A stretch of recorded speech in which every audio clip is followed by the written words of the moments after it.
السلام عليكم ورحمة الله وبركاته. ازيكم يا بنات؟ عاملين ايه يا حلوين؟ معاكم ياسمين علي من قناة حكايات الياسمين. النهاردة هنكمل بقية فيديوهات المشتريات. نبدأ نقول بسم الله الرحمن الرحيم.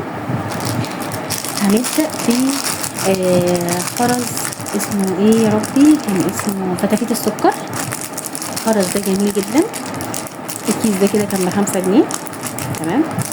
ودي جبتها من محل مشهور قوي في العتبة، بس انا بصراحة مش فاكرة اسمه. دي كانت عدة من العدد اللي ناقصاني هنا فجبتها. مش فاكرة كانت بكام،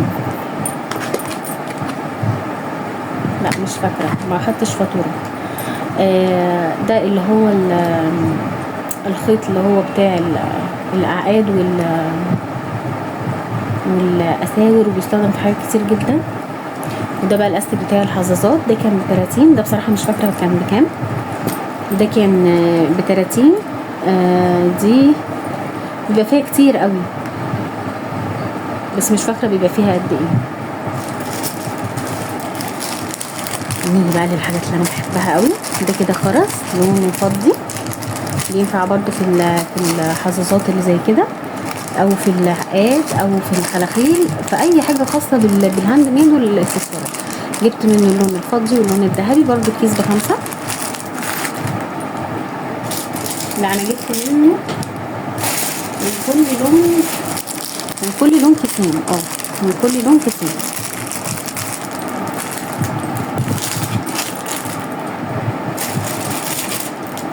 جبت كمان الفيروز ده. انا طبعا عاشقة للفيروز، بحبه جدا. مفتوح اهو الفيروز. مش مهم، نبقى نجيب اللي وقع.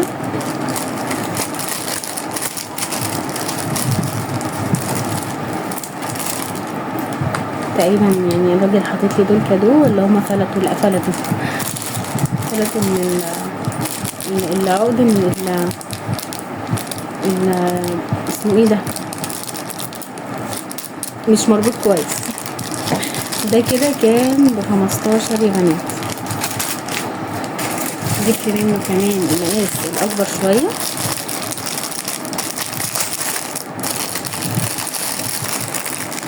انا بقى بحب اللي بيبقى فيه ايه، التجزيعه دي اكتر، يعني تبقى باينه كده.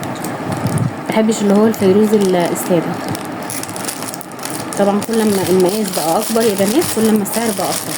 يعني ده كان ب20.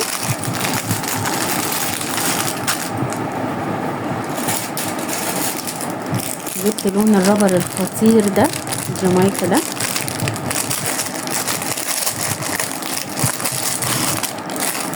اهو الوانه تحفه.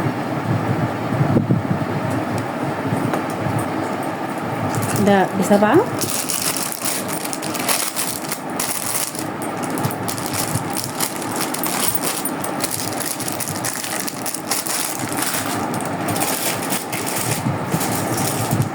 جبت كمان منه اللون الابيض في اسود ده، والعيون.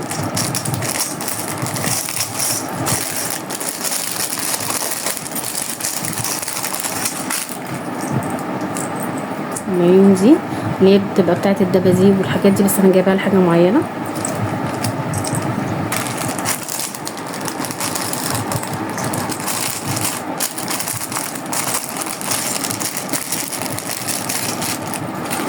برضه ده كان الكيس ب5. نكمل بس الفيروز الاول. ده بقى الفيروز المقاس الاكبر، تقريبا ده مقاس 8.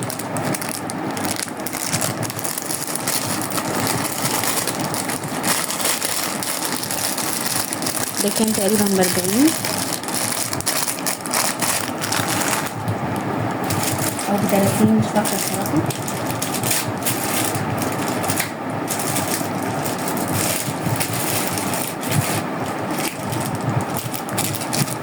جبت بقى الفوانيس دي. ده معدن، دول مش فاكره فاكرة الواحد كان ب3 تقريبا، حاجة زي كده، مكتوب عليها كده ايه رمضان كريم. ممكن نبقى نستخدمها في رمضان كميداليات مثلا. الواحد ب3 تقريبا، او ما كانش بالوزن ده، كان بالقطع. وجبت الاقفال دي اللي هي الاقفال بتاعت العقاد.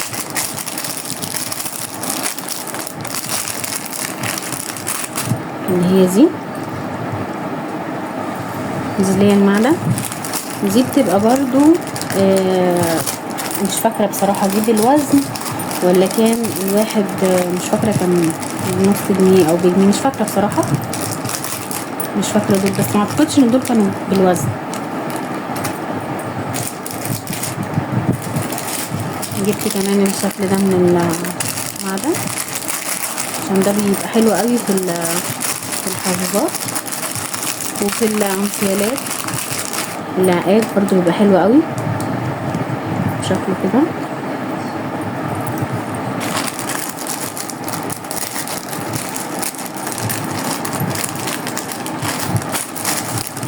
دول كانوا ب20، لان طبعا انتوا عارفين ان المعدن بيبقى بالوزن. دول كانوا ب20. جبت بقى التحفه ده يعني اول لما شفته كده لفت انتباهي بجد. هما بيبقوا غاليين شويه بس مش مهم بصراحه سعرهم، قصاد بصراحه الجمال ده.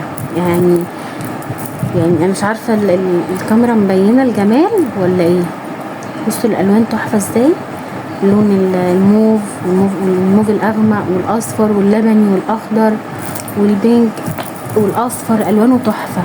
ده بيبقى خطير بقى يا بنات في الحلقان، وخطير في العقاد وفي الحظاظات وفي الخلاخيل، في حاجات كتير جدا، بيستخدم في حاجات كتير جدا وبيبقى تحفه، لونه خطير.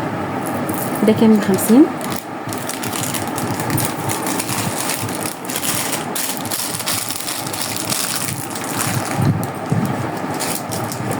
وفي بقى السلسله اللي هي العاديه خالص دي برضو بتبقى حلوه قوي في الانسيالات والسلاسل. دي كنت جايبه منها تقريبا 2 متر او 3 متر مش فاكره.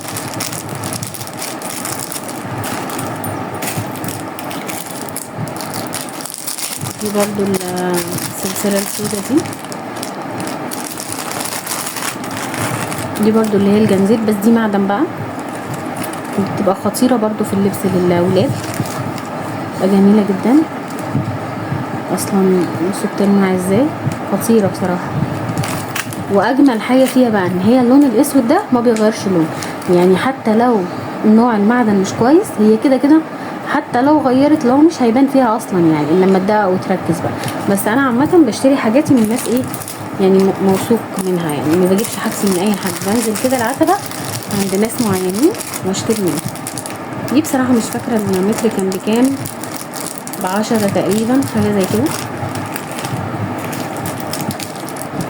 وفي دي بقى سلسله معدن عاديه برضه، شكلها حلو قوي وبتنفع بقى في الميداليات والحلقان، خطيره برضو، جميله جدا. جنزير بس ايه معموله عكس عكاز كده، مش زي دي، نوع تاني من سلاسل الجنازير، حلوه جدا برضو. دي كان المتر بتاعها مش فاكره بكام، كان ب6 تقريبا. دي برضو جميله قوي، بتبقى حلوه قوي في شغل السلاسل، بس دي تقيله بقى، بس شكلها رقيق تحفه بجد.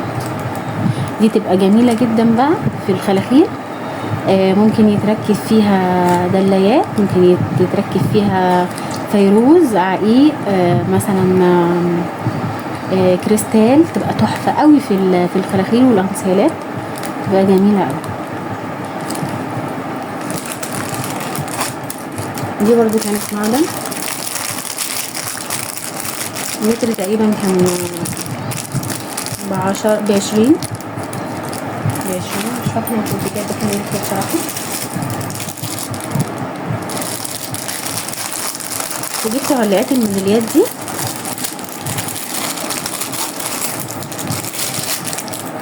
طبعا بيبقى في منها انواع تانية كتير، بس انا حبيت اجيب النوع ده. كانت بكام؟ كانت الواحدة ب3 تقريبا، او ب3. جميلة جدا.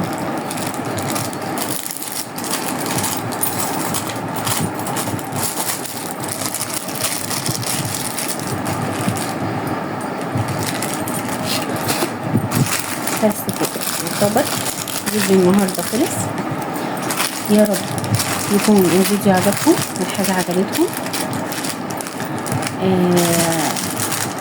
وبرده لو عايزين اي سؤال عن المكان اكتبوا لي برده في التعليقات وانا هرد عليكم. ان شاء الله هنكمل طبعا باقي فيديوهات المشتريات، لان لسه في حاجات تانية. يا رب يكون الفيديو عجبكم. كانت معكم ياسمين علي من قناة حكايات الياسمين. ما تنسوش طبعا يا بنات تعملوا اللايك والشير وتفعلوا زر الجرس وتشتركوا بالقناة عشان يوصلكم كل جديد.